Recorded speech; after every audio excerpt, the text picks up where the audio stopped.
Hi, everybody, and welcome. We're going to wait a few minutes here and let some other people join, but thank you for joining us today.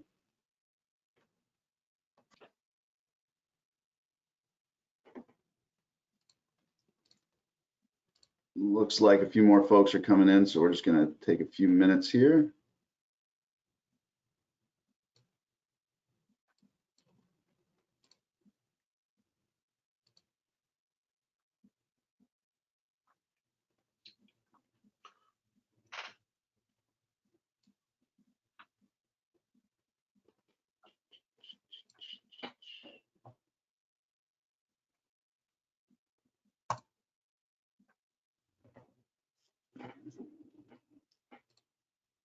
A few more folks coming in, then we'll get started right here in a minute.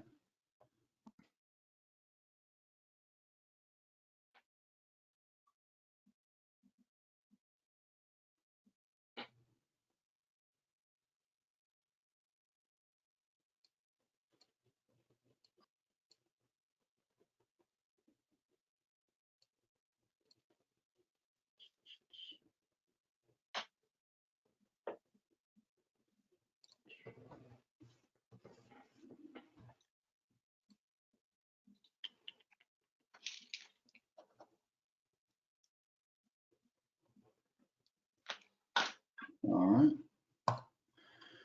Well, hi, everyone, and thank you for joining today's webinar. Over the next hour, we're going to be covering a multitude of topics with a primary focus on ways remote working has unknowingly increased your security risk.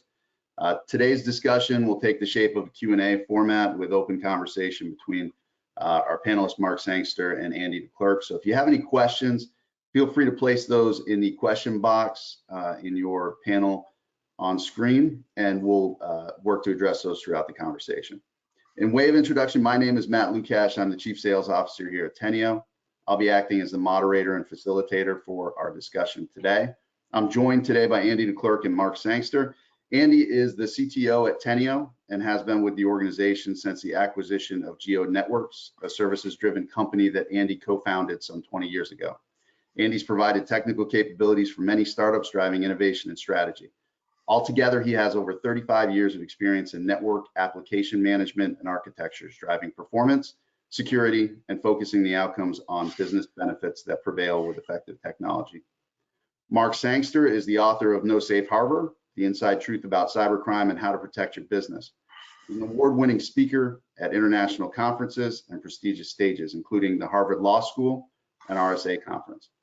His thought-provoking work and perspective on shifting risk trends has influenced industry thought leaders, and he is a go-to subject matter expert for leading publications and media outlets, including the Wall Street Journal and Forbes, covering major data breach events. Mark is also Vice President and Industry Security Strategist at eSentire.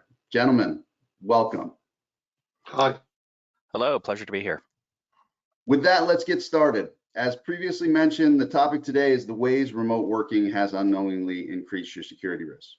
Organizations have been forced to support a remote workforce and have moved to untether users from their corporate network.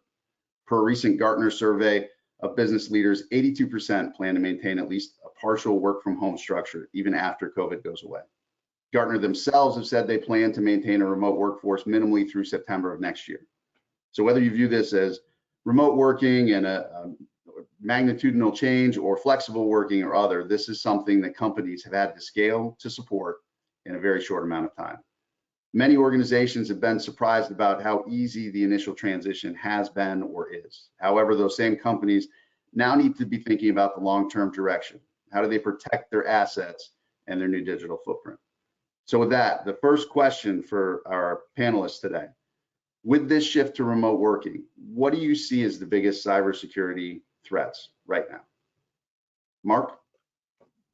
Yeah, so I think one of the biggest issues here is really what the baseline of a company's security program looks like. So if they were already adept at dealing with remote workers, distributed data or assets, and say cloud-based services and so on, then I think the risk is lower. But the biggest issue that we saw, particularly initially in the first couple of months of this, was that you had a massive downdraft from from enterprise grade technology. So behind that sort of traditional perimeter and firewall to suddenly operating and connecting through consumer grade technology. And so it's not just a technology issue, it's also a people issue.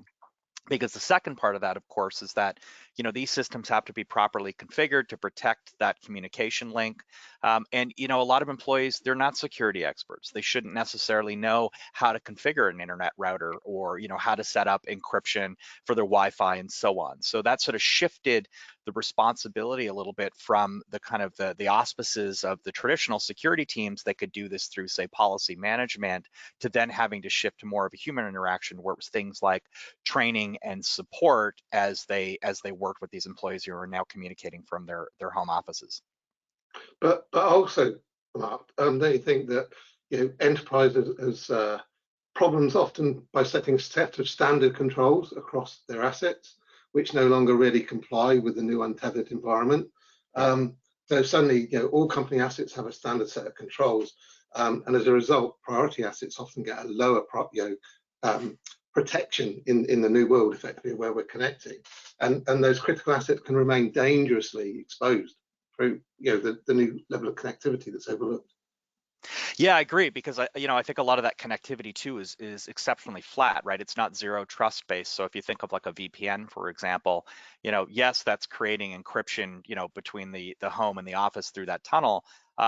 But if it grants that sort of broad access back into the network, it's not risk aware. There's no context relevance there, and so we've certainly seen some other technologies like software defined perimeters, SD-WAN, and so on, that start to deal with those issues. But you're right. It's unfortunately, I think to some degree, many companies tried to replicate office security and doing it in the home, and the reality is it's a new paradigm. It's a bit of a shift.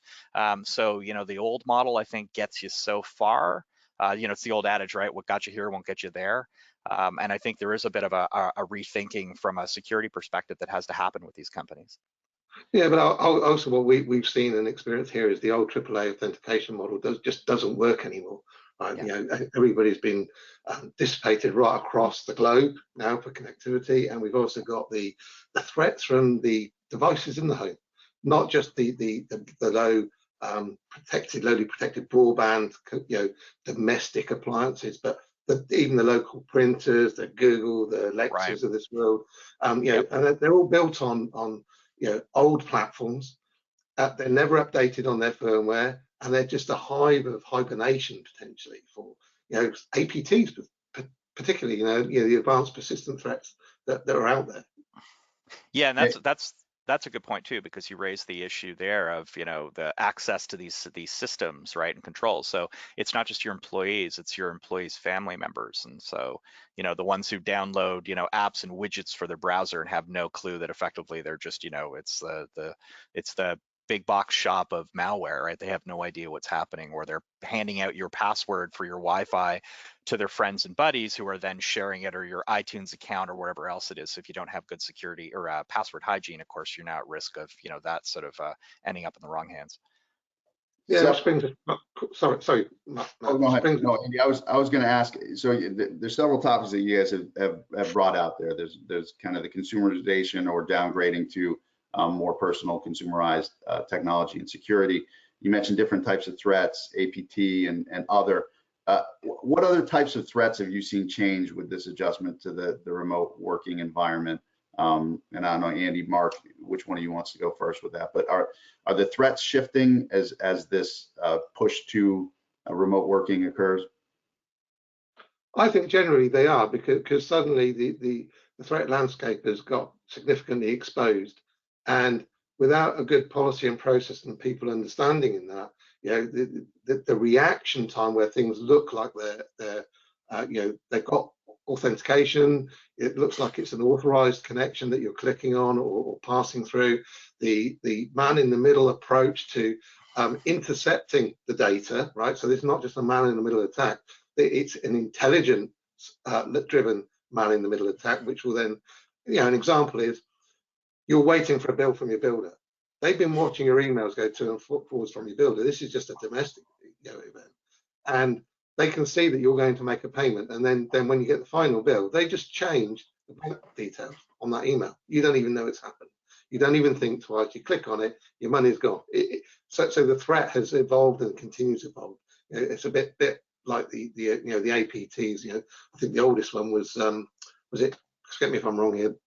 Stuxnet, the one that almost started World War III. Yeah. Which was built around control mechanisms and things like that. But that's a real day threat every day with everything that we do today.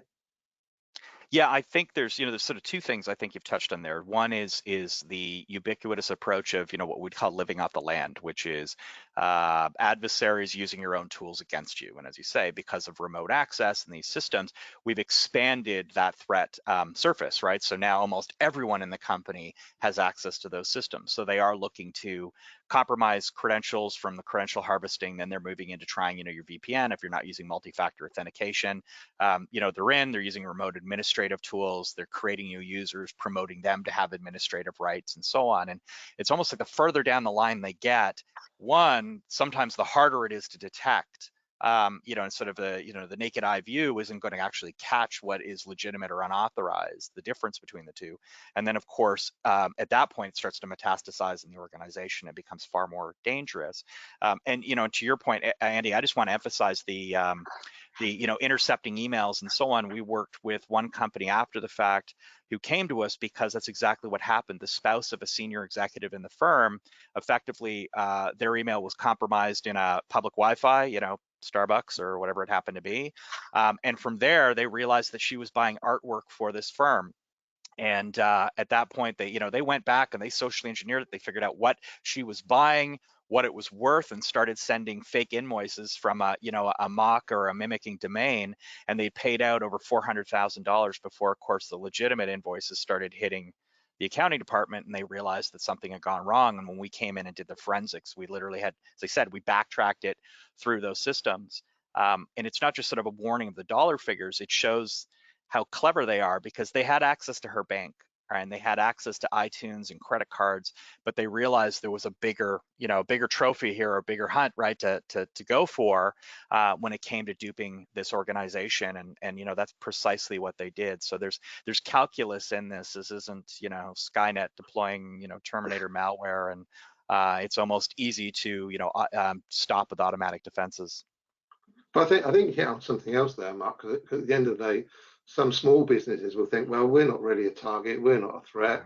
However, often the organizations get hit because it was a miss, right? So these organizations that go out there and target an organization, they get a digit wrong in their IP address that they've gone out to target. Yeah. And suddenly they've got involved with something else, and they still exploit it because they find that small business is peering and doing business with somebody else, and suddenly they've got access to another major corporate, and before you know it, again, it's spread again. Yeah, supply chain risk, right? Going in through the weakest link, absolutely. Andy, you mentioned policies and having strong policies across the organization. Has there been a shift, or has there been a challenge, I guess, created by this of policy enforcement? So we had a discussion the other day about, if my wife is surfing for new shoes, right? I might get an ad that pops up on my laptop because we're on the same home network, et cetera, for new shoes, even though I'm not looking for high heels at the moment. So, only on Friday. Is it more and more difficult to actually enforce the corporate policies when you have these people who are now more connected with their personal lives at home, and/or their behaviors may have even changed with what they're doing day to day?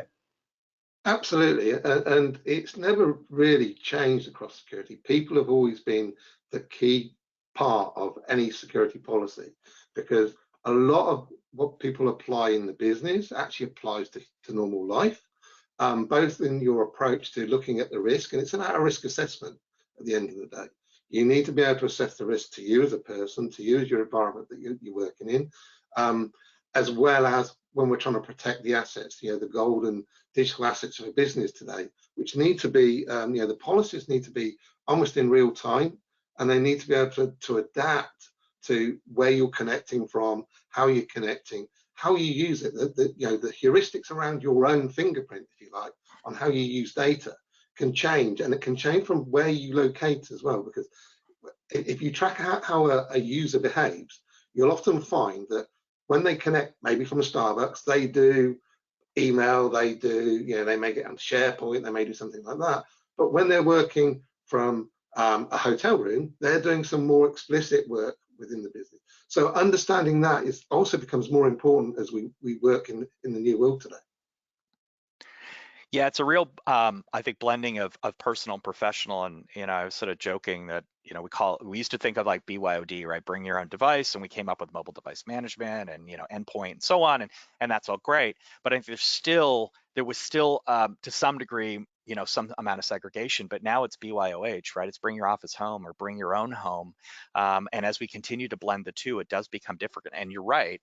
I think one of the big issues that we had for, sort of behavioral or analytics-based detection, as an example, that baseline went straight out the window, as you say, right? The profiles of these users, how they worked, how they blended personal. So, whether you're shopping on a retail site and then you're going back and doing some work, some email and so on, we're at this point where it's integrated, and then it goes that extra dimension in the, in the chain is now we also have family members and other individuals who may be accessing it. It may not be through that device, but I've certainly seen that one too, right? Is if we can, a good safety tip here is keep your kids off your professional laptop, because they go on Facebook and they download widgets for games and they do all sorts of stuff that in a corporate environment we would never do. But the reality is we're not paying attention to that, and unfortunately they can compromise the system.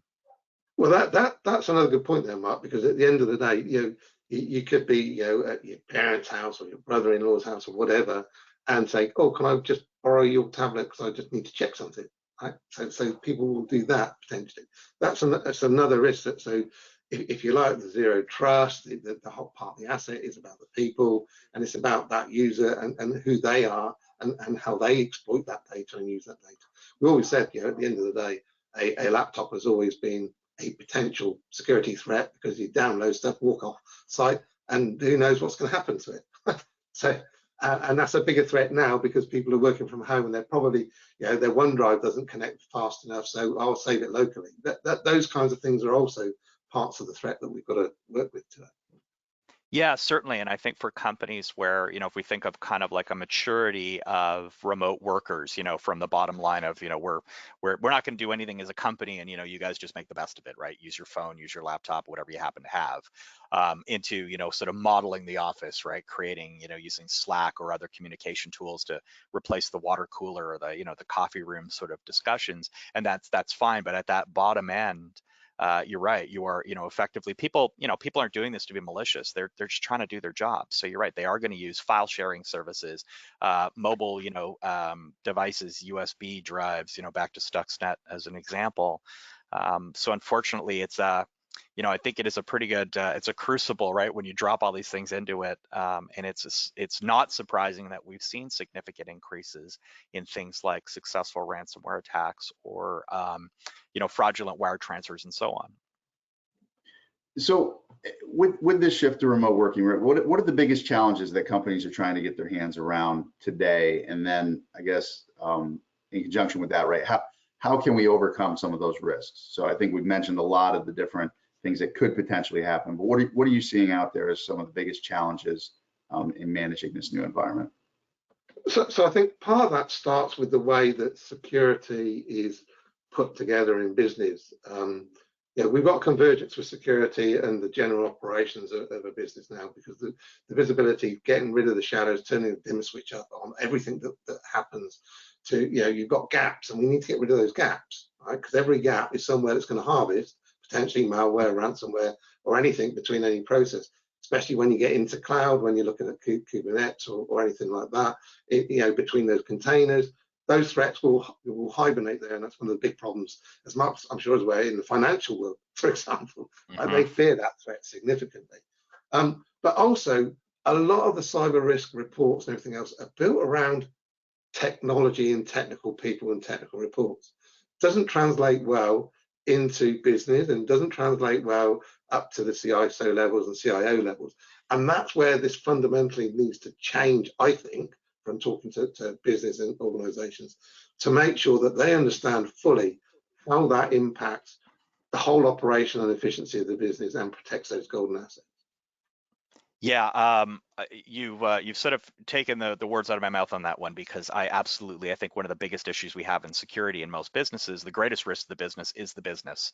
And Yeah. what I mean by that is, everybody sees cybersecurity as an IT problem to solve or a budget to manage or minimize, a necessary evil. But the reality is it's a business risk, right? And it's a risk to manage. So, it isn't as simple as blaming, the individual because they didn't, properly configure their home, internet gateway, right, is ludicrous. And if we look at some of the big public events that we've seen, often there is this kind of I think bias towards, I need one factor, I need somebody to blame or something to blame, right? So it's an Apache server that wasn't updated, or it was a cloud service Amazon that was security setting was misconfigured. And that effectively to some degree, it lets everybody out of jail, right? Because it's, in essence, you're no longer asking that question of like, well, okay, so you're right, that may be a root cause, but why was it that that system was unpatched? Is that because you didn't have the right expertise on staff? Was it because you deferred budget spend that would have automated that process, or at least automatically detected that vulnerability? Are there other business pressures? Did you decide to adopt specific technology based on a business model, like, hey, if we do this, we can charge more to our customers, or whatever it might be, which introduces risk, right? So this all goes right up to the top, like Andy's saying, through governance, right? So, bottom up, I think you do need, awareness training. Employees do have to understand what the risks are and what those risks look like. But conversely, I spend an awful lot of time doing the exact same thing for boards and execs. And what I do find is there'll always be somebody in the group who's a little bit sheepish. And generally after the fact, we find out that the motivator was that they were the ones who were compromised, right? They got duped by, I sort of jokingly call them Fire Festival offers, right? Where it feels exclusive and it strokes their ego and whatever. And, they end up clicking on that American Express or Visa or whatever it is offer. And of course it's fake, right? And it's phishing. So, Yeah, and it's very, very easy to get caught into that, the euphoria of it, something, yeah. But the adage is, that it looks too good to be true. More or less definitely is. Yeah, absolutely, and that these things are also targeted. And like Andy, you talked about the mistyped IP address as an example, and you're right. And I think in some of these social or we talk about social engineering, like going through Facebook and LinkedIn, but there's also sort of industrial engineering, which is, oh look, I stumbled upon a hospital or a law firm that happened to pay the ransom. Well, maybe I'm going to tweak my phishing lures, to effectively push the big red button of law firms. And now I'm going to go after them. And just the way we would do account-based marketing, and we would go after targeted prospects, they kind of do the same thing. So this isn't Nigerian princes. This isn't always those kind of as I joked, Fire Festival offers, being a bit sarcastic. But it is ones that look more like things like, if you are a registered licensed professional, often it's a complaint against your license, right? So if you're a lawyer, it's there's a formal bar complaint, or with the law society, or if you're a doctor, it's it's a malpractice complaint. And they are easy to construct because most of these are based on publicly available court records.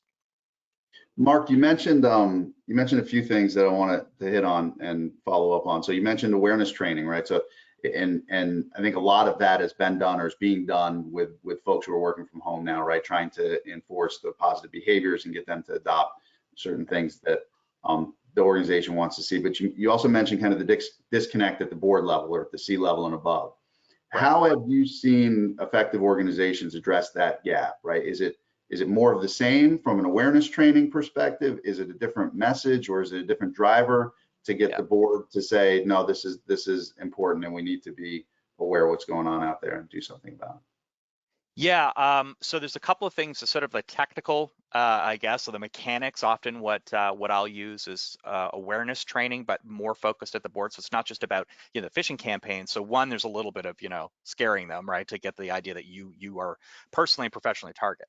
But then it's also looking at what their fiduciary responsibilities are. And often to do this, I will pair with legal experts, because they might disagree with me, or they might say, hey man, you're a security vendor, you're selling FUD, fear, uncertainty, and doubt. And then the lawyer turns around and goes, yeah, so ROI in this case, and again, it's a bit of hyperbole, ROI becomes, risk of incarceration, not return on investment. And they start to realize that there's a bigger play. And there's been a couple of incidents recently that have occurred. One was the Capital One class action lawsuit, where the plaintiff successfully argued that that Capital One has to turn over the Mandiant incident response report. Right, so that's going to be the smoking gun. That's going to be, that's going to make that defense extremely challenging and difficult. There's been board turnover. There's been a bunch of issues because of that. It's exposed all sorts of executive and governance issues around things like reporting controls, restructuring, and so on. So, that exposes stuff that's well above the, oh, we forgot to patch a server or configure something properly. And then, this latest one, which I'm not even sure what to say about this one, is, in the US anyway, the US Treasury coming out and effectively saying any company that helps with the payment of a ransom now has to register as a money business, which means they're now legally obligated to provide what's called a suspicious activity report. And of course, paying a ransom is a suspicious financial activity.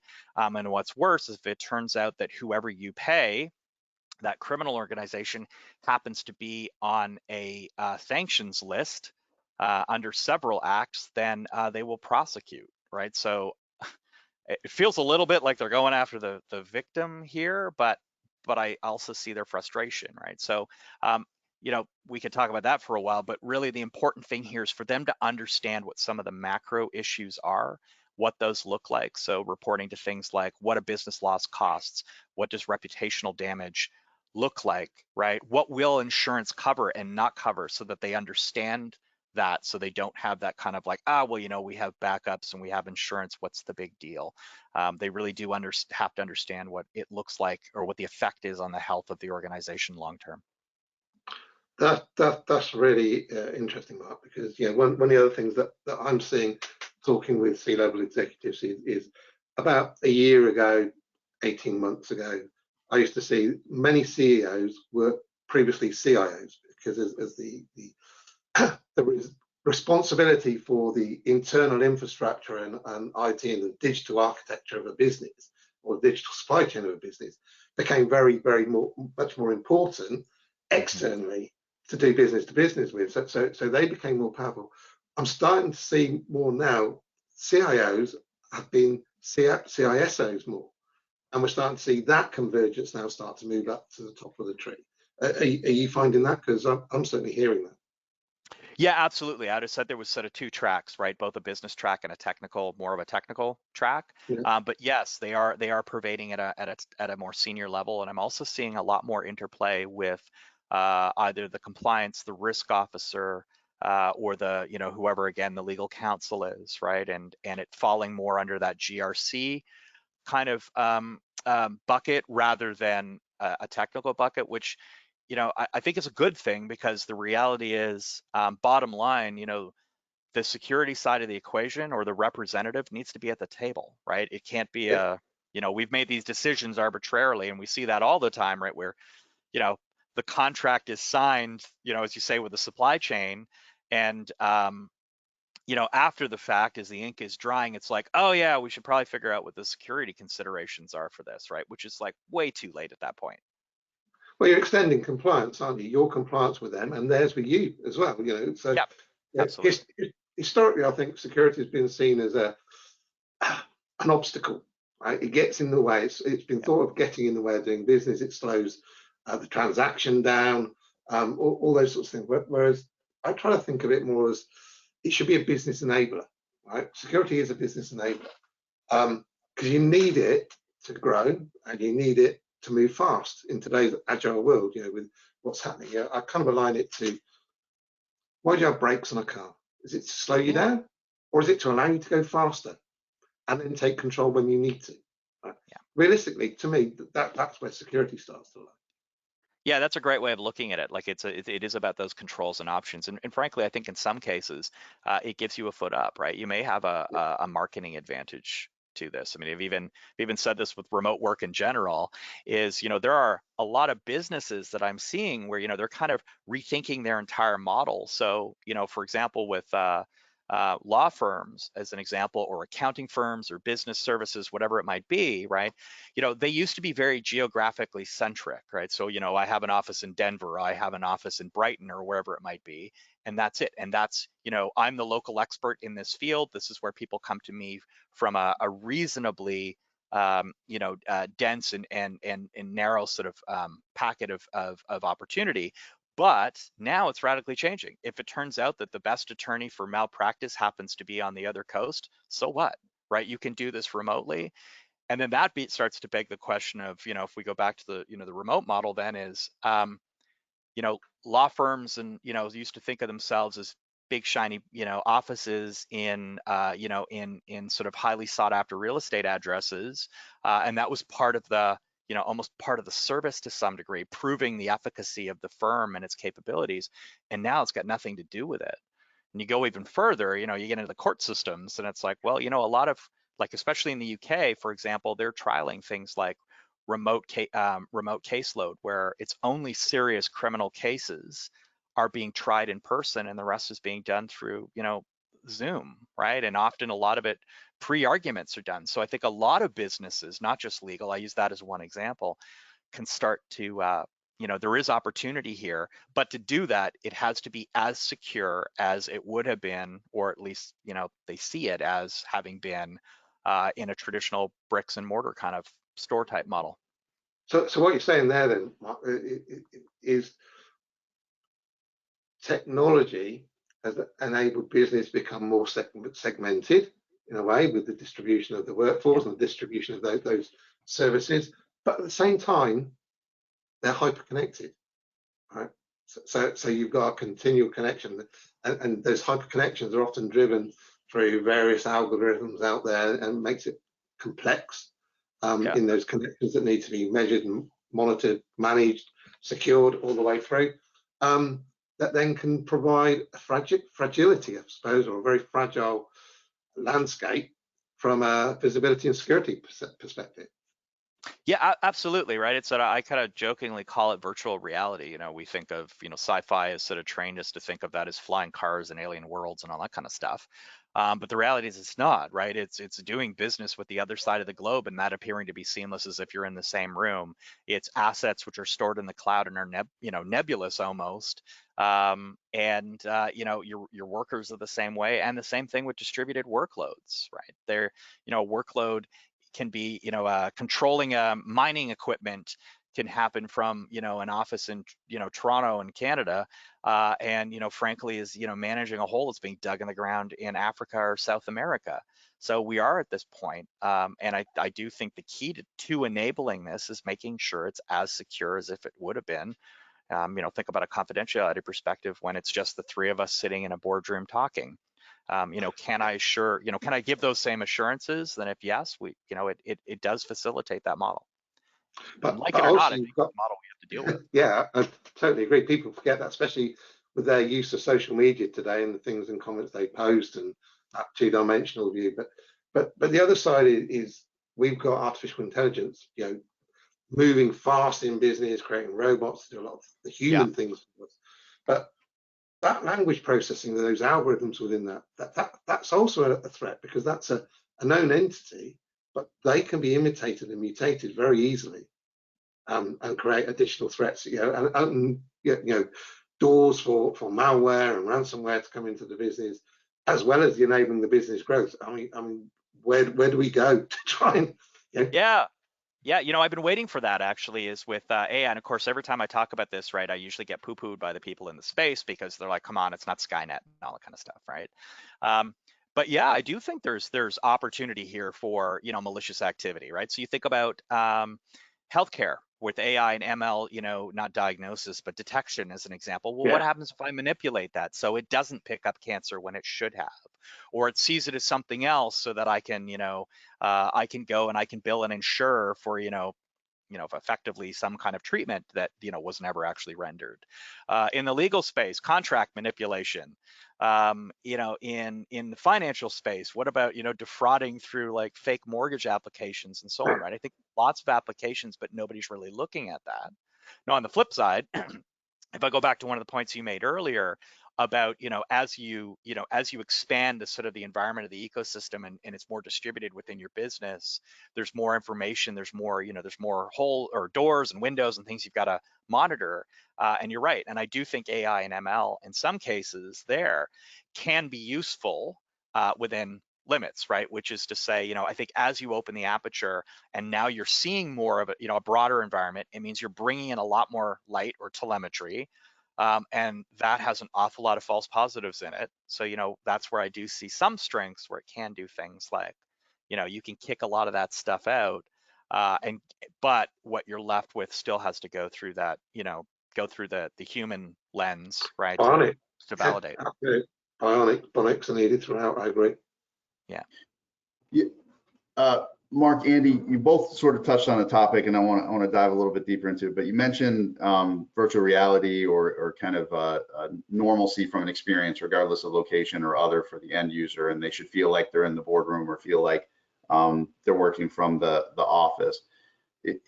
Andy, I think you mentioned even convergence at kind of the C level between IT and or security.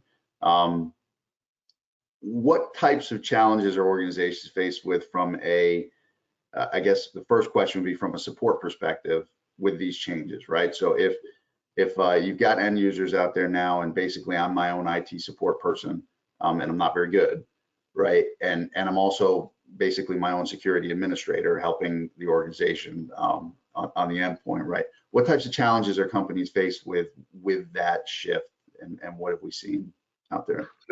So some of the things that we're seeing there is that it's understanding how big an impact, whatever the problem is, be it performance, be it a threat, is likely to have, and it's being able to isolate that or understand what to do next really quickly. And it's about having the policy and process behind the technology that you're running to make sure that that aligns with the requirements. I kind of call that a bit of technical wealth. It's about exploiting that technology to enable you to be able to turn up that dimmer switch, to understand the behavior, understand the performance issues, understand the things you can't see, right? Because we don't care about what we know. We know what we know. What we want to understand and reduce is that unknown area. So using the right capabilities through endpoint technology and being able to bring that data together and use it as a crowdsource, and then build that back into a more common data set so you can actually see the behavioral patterns consistently. That's no different in performance. That's no different to security. It's a shared data metric set that's used for that. And bringing that out to help you without a huge amount of localized resource, centralized resource, but the ability to be able to bring that out and then go to like an MDR or a subject matter expert somewhere else that you need to when you need to is really important, and that operationalizes people and helps business.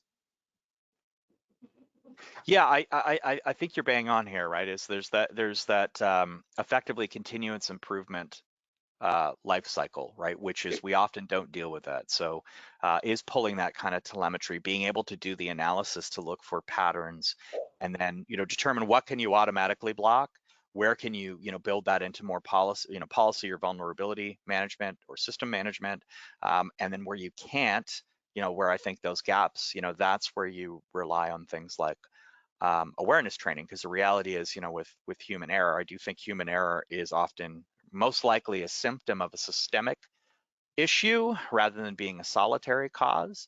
But at the same time, people make mistakes, right? So wherever we can try to limit their opportunity for making mistakes, the better. But I do think a lot of companies sit on a gold mine, as you said, of this kind of information. Industries do as well, and a lot of times people don't share. And early on, Andy, you mentioned, small businesses, and I think that's a big thing, is small businesses don't make the headlines when they get breached. And because of that, it creates a false sense of security within that contingent that doesn't see themselves as a target. I'm too small. How would they know I even exist? I have nothing worth stealing, all that kind of, unfortunately, those misconceptions that they labor under. And frankly, if they're laboring under them, then they're not taking enough steps to protect themselves. And what they don't understand is, your bar talk, right? The criminals are hanging out in the pubs and they're talking about how to pick on you because they know you're way easier to go after. You're a softer target than, big banks or insurance companies.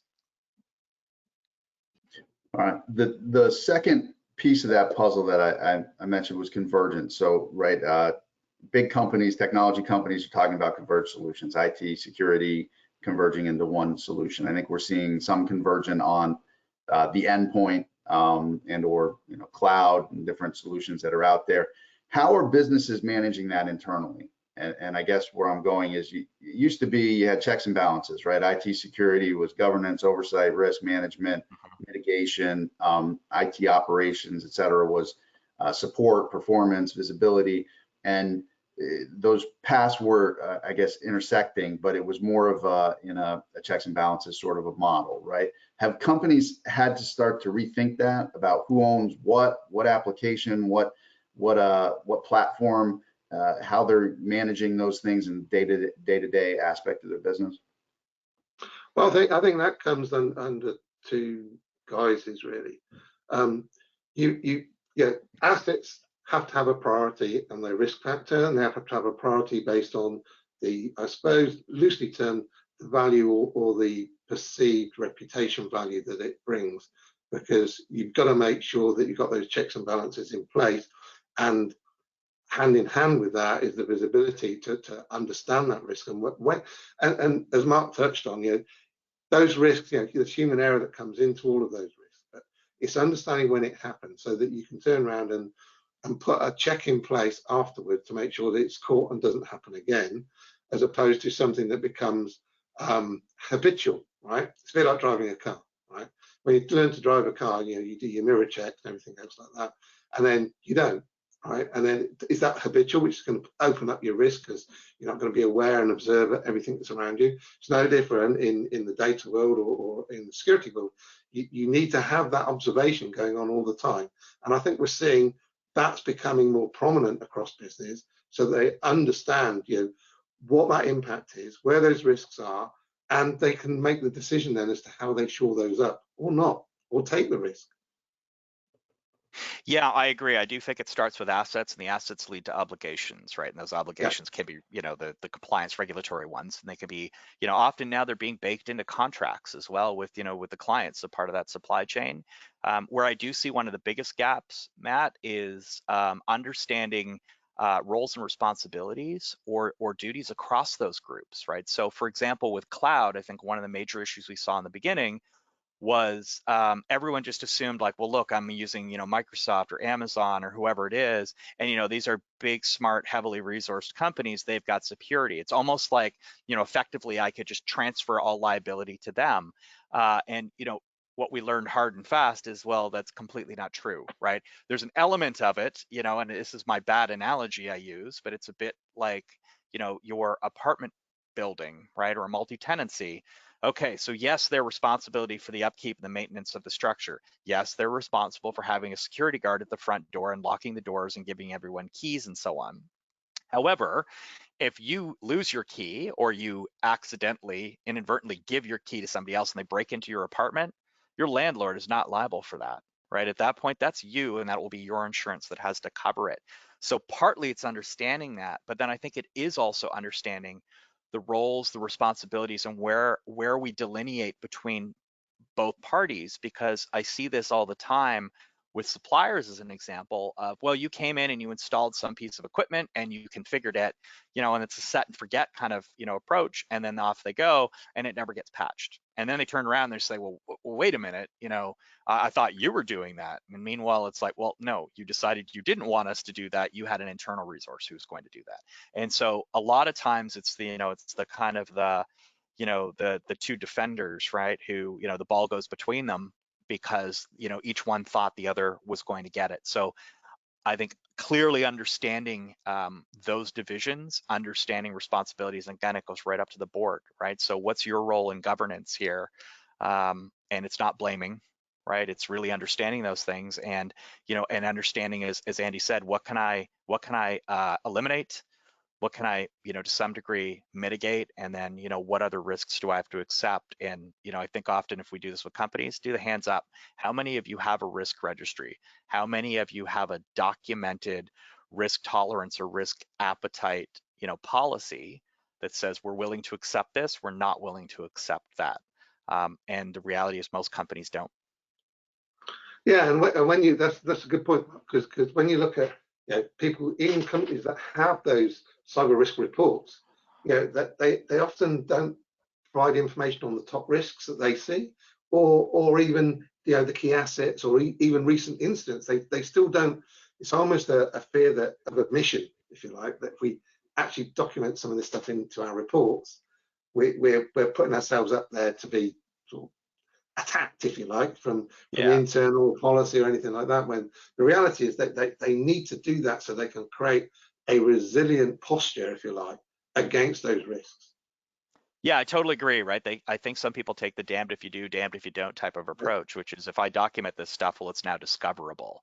Well, the reality is, I guarantee you it's documented in some way or shape or form, right? As in email exchanges that have occurred between teams.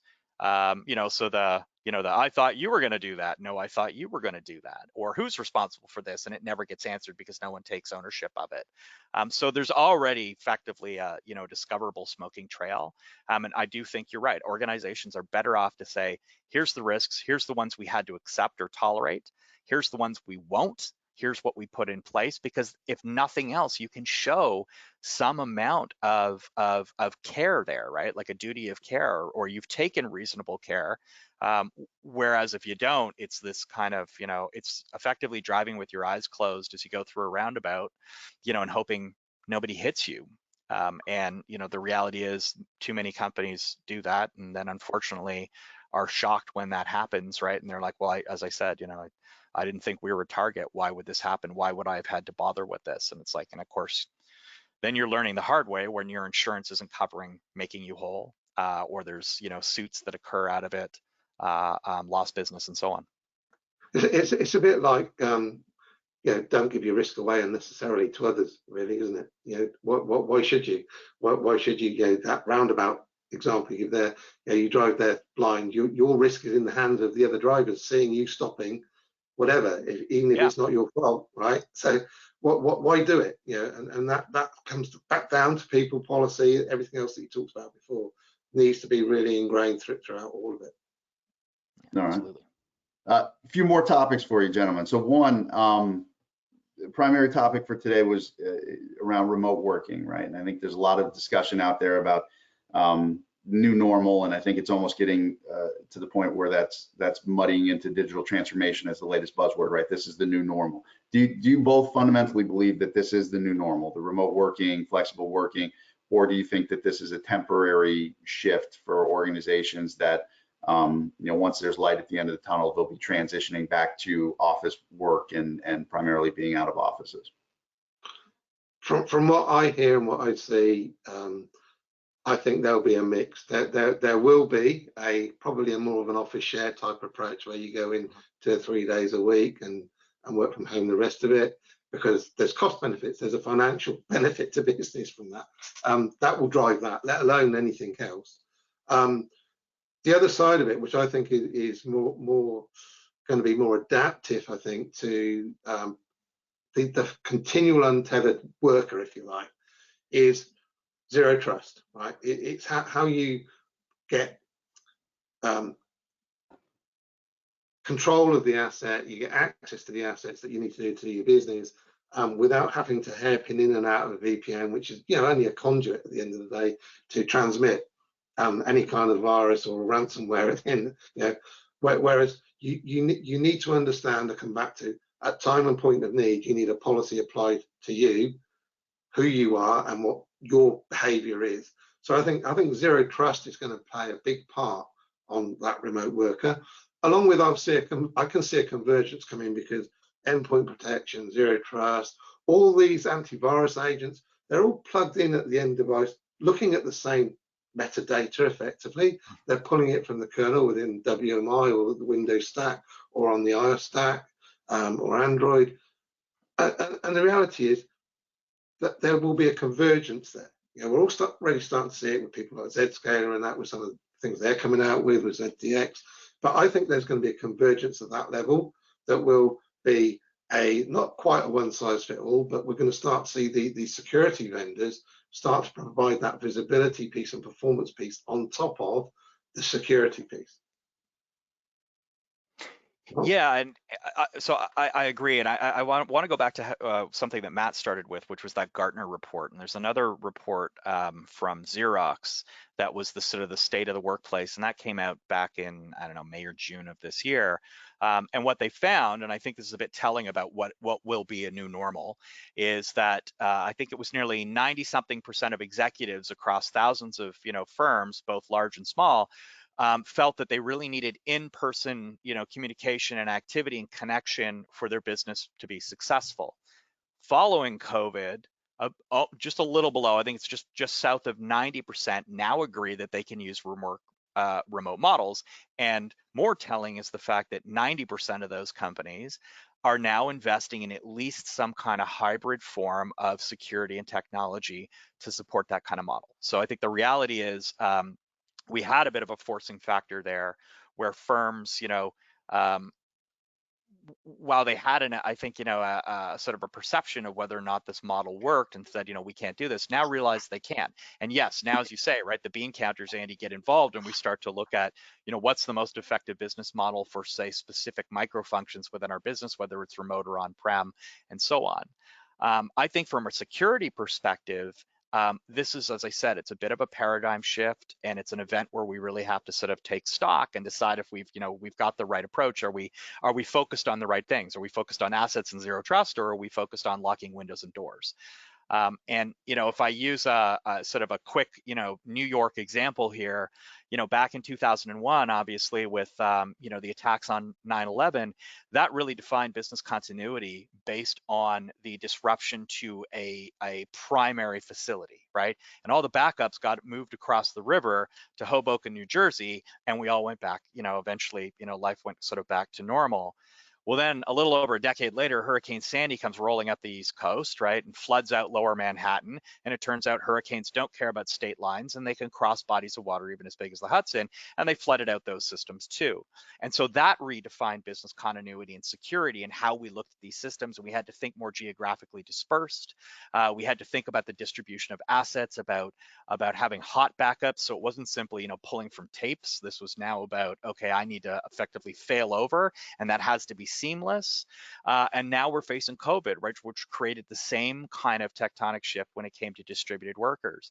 And I think the biggest lesson we should be taking away from this is, yeah, we'll settle out to some kind of normal, but don't get used to it, because the reality is another forcing factor will eventually inevitably come along and make us rethink, the way that we see the world. This one probably was the biggest kick in the butt when it came to redefining the perimeter. The perimeter is not the bank wall or the brick building with a vault and guards and doors and so on. It's the money that we care about. It's the assets that we care about, and it's those people who have privileged access to those assets. So how do we focus on that and worry less about the actual making sure windows and doors are locked? All right. Last question, and I'd be remiss if I didn't ask this. You might need a pen and paper to collect your thoughts for your response. And if somebody tunes in, they might get the most value out of the last 5 minutes of this discussion, but they'll have to sit through the other 50+ minutes of conversation to get there. So the topic for today was the top 3 ways remote working has unknowingly increased your security risk. So I think we'd be remiss if we didn't address that question. What are the top 3 ways that remote working has unknowingly increased organization security risk today?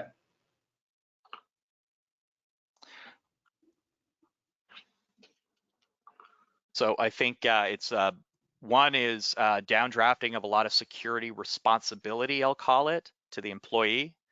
The second thing, of course, is that it created, I don't think we've settled yet, so there's still amount of chaos and confusion, and criminals love chaos and confusion because that gives them a smokescreen to move around with impunity.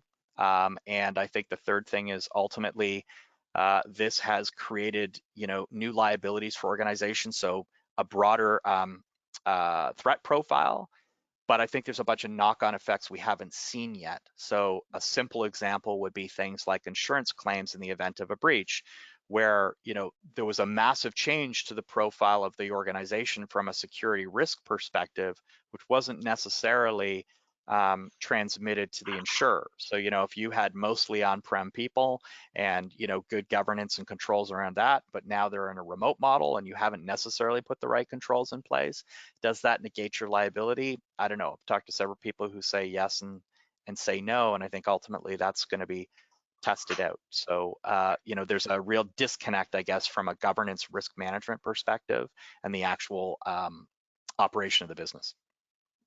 Yeah, I think that's one of the big unknowns, and I think that's one of the things that will start playing out via the courtrooms probably as those get taken to court and challenged.